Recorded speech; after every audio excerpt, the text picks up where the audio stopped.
Class 9 এবং 10 অর্থাৎ 27 এবং 28 এসএসসি যারা আছেন আপনাদের অনেকেরই সমস্যা হয়, ভাইয়া এসকিউটা আমরা কিভাবে ফুলফিল করব, এসকিউতে কিভাবে 10-এ 10 আনবো এবং এসকিউতে কিভাবে সারভাইভ করব। কারণ এসকিউতে একটা স্পেসিফিক মার্ক থাকে, এই মার্কটা যতটা ইজিলি আমরা নিয়ে আসতে পারি তার থেকে বেশি প্যারা খাই যে আসলে কিভাবে আনতে হবে এইটাকে নিয়ে। সো আজকের এই সেশনে আমরা দেখব যে এসকিউতে 10-এ 10 পাওয়ার নিনজা টেকনিক কি হবে এবং তোমাদের সাথে আছি আমি মোহাম্মদ রহমান অর্ণব, পড়াশোনা করতেছি বুটেক্সে। সো প্রথম কথা দেখেন যে এই এসকিউতে আপনি যদি ভালো করতে চান সবার আগে আপনাকে ওই ফিজিক্সের বেসিক স্ট্রং করতে হবে। আপনার বেসিকটা কি করতে হবে ভাইয়া? স্ট্রং করতে হবে। অর্থাৎ আপনার যদি বেসিকই না থাকে একটা টপিকের উপর, এটা যদি ফাউন্ডেশন বা এটা কিভাবে করতেছে, কিভাবে হচ্ছে না, এটার প্যারামিটারগুলো কি কি, এগুলো যদি ভালো মতো নাই বুঝতে পারেন তাহলে এসকিউতে আপনি মুখস্থ করে অনেক বেশি দূর যেতে পারবেন না।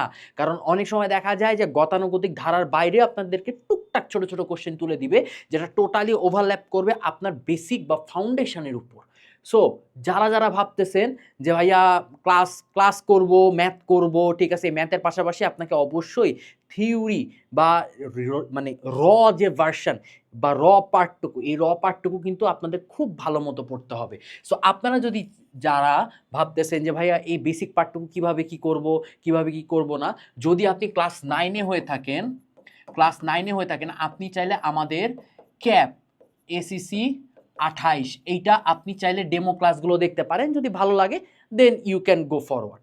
আর যদি আপনি এসিসি 27 হয়ে থাকেন তাহলে আপনি চাইলে আমাদের ক্যাপ যাদের ডেডিকেটেড 27 আছে তা এই জিনিসটা আপনারা চাইলে ডেমো ক্লাসগুলো দেখতে পারেন, এর পরবর্তীতে আপনাদের ডিসিশন। ওকে। আর যদি আপনারা আরেকটু কম্প্যাক্ট চান, ঠিক আছে, যে ভাইয়া আমাদের তো এখন টাইম কম, আমার অনেক বেশি গ্যাপ হয়ে গেছে, সো চাইলে আমাদের কিন্তু এলআরবি আছে আপনাদের 27 ব্যাচের জন্য। সো এখানে কিন্তু আমরা কম্প্যাক্ট উপায় সব কয়টা, মানে believe it or not, theory আমরা কম্প্যাক্ট উপায় সব কিছুই দেখায় দিচ্ছি। সো চাইলেও আপনি এটার ডেমো ক্লাসগুলো চাইলে দেখতে পারেন। হোপ দ্যাট আপনি এখান থেকে বেনিফিটেড হবেন। এরপরে আপনাদের সব থেকে ইম্পর্টেন্ট পার্ট হচ্ছে বই রিডিং। এখন যারা 27 আছেন তাদের জন্য কাইন্ডা ডিফিকাল্ট। কেন? আপনাদের তো আর শুধু একমাত্র ফিজিক্সেই তো গ্যাপ নাই, আপনাদের কেমিস্ট্রি গ্যাপ আছে, ম্যাথে গ্যাপ আছে, বায়োলজিতে গ্যাপ আছে, বাংলা, ইংলিশ, ধর্ম, বিজিএস, অনেক কিছুতেই গ্যাপ আছে। সো আপনারা চাইলে এই জিনিসটাকে লিস্ট প্রেফারেবলে রাখতে পারেন, বাট আপনারা যদি 28 ব্যাচের হয়ে থাকেন তাহলে অবশ্যই বইটা আপনাকে কি করতে হবে? রিডিং দিতে হবে। বইটা রিডিং দেওয়া মানে আপনার ব্রেন যে ক্লাসটা করছে ওই ক্লাসের সাথে এই বইটাকে অ্যালং করবে, মানে একটা অ্যালাইনমেন্টে সাজাই দিবে আপনার ব্রেনটা।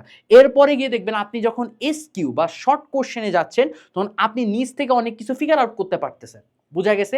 তারপরে হচ্ছে 3 নাম্বার ম্যাটেরিয়ালের কোশ্চেন অ্যানালাইসিস।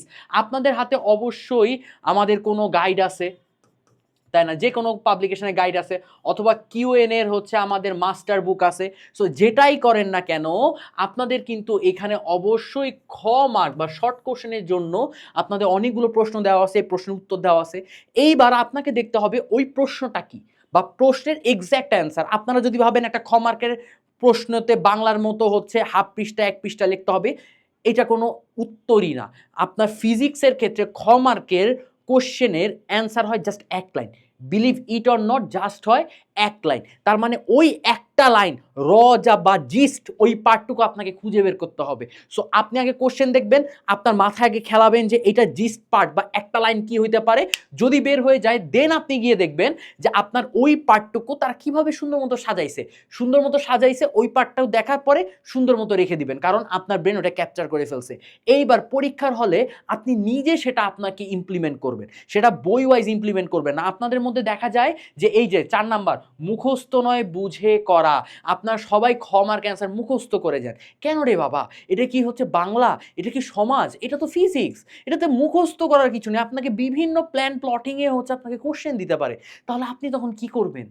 আপনার যদি ডিফারেন্ট প্ল্যান প্লটিংয়ে কোশ্চেন দেয় আপনার তখন করণীয় কি? তার মানে তখন গিয়ে আপনি কি করবেন? তখন ওই যে জিস পার্টটুকু আপনার মাথায় ছিল না, এই জিস পার্টটুকু আপনি শুধু সুন্দর মতো সাজায়, আপনার ভাষায়, যে একদম সুন্দর মতো সাজায় বলতে একদম পরিপাটি ঝকাচক কচাকচ করতে হবে এরকম না, জাস্ট আপনার ওই মাথায় যা চলতেছে ওটা সুন্দর মতো প্লটিং করে দেন, শেষ। দেখবেন আপনার টিচার যে খাতা দেখে সে অ্যাকচুয়ালি ওই একটা মেইন লাইন খুঁজে, ওই একটা মেইন লাইন যদি এসে পড়ে 2 এ 2, ঠিক আছে? সো যারা যারা ভাবতেছেন ভাই এসকিউতে কিভাবে কি করব না করব, এই 4টা জিনিস জাস্ট ফলো করেন। এই যে নিনজা টেকনিক, এই নিনজা টেকনিকে জাস্ট 4টা স্টেপ, এই 4টা স্টেপ যদি ফলো করতে পারেন দেখবেন নেক্সট টাইম বা পরীক্ষার আগে এসকিউ নিয়ে অ্যাটলিস্ট আপনার কোনো নিজে থেকে কোনো টেনশন করা লাগতেছে না। এবং পরীক্ষার হলে দেখবেন যে কোশ্চেনগুলো দিচ্ছে আপনার যদি একটু হার্ড লেভেলও দেয়, আপনার ফ্রেন্ড পারুক না পারুক আপনি নিজে পারতেছেন। সো আজকের এতটুকুই, দেখা হচ্ছে নেক্সট গাইডলাইন সেশনে। ততদিন সবাই সুস্থ থাকেন, সবাইকে টাটা, আসসালামু আলাইকুম।